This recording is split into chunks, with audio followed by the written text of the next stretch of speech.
Hello friend, in order to check the condition of the bearing, you need to jack up the car, put props under it, and then shake the wheel in a vertical plane. If you feel play, the hub bearing needs to be changed. You can also rotate the wheel, and if the bearing is out of order, you will hear special noise or feel uneven rotation. At first glance, replacing the wheel bearing isn't a difficult procedure, but this is only at first glance.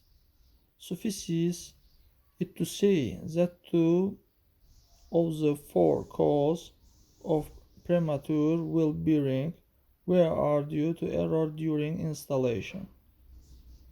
Based notice, we advise you to pay for a work of specialist because with the correct installation of the wheel bearing, you will not have to change it soon.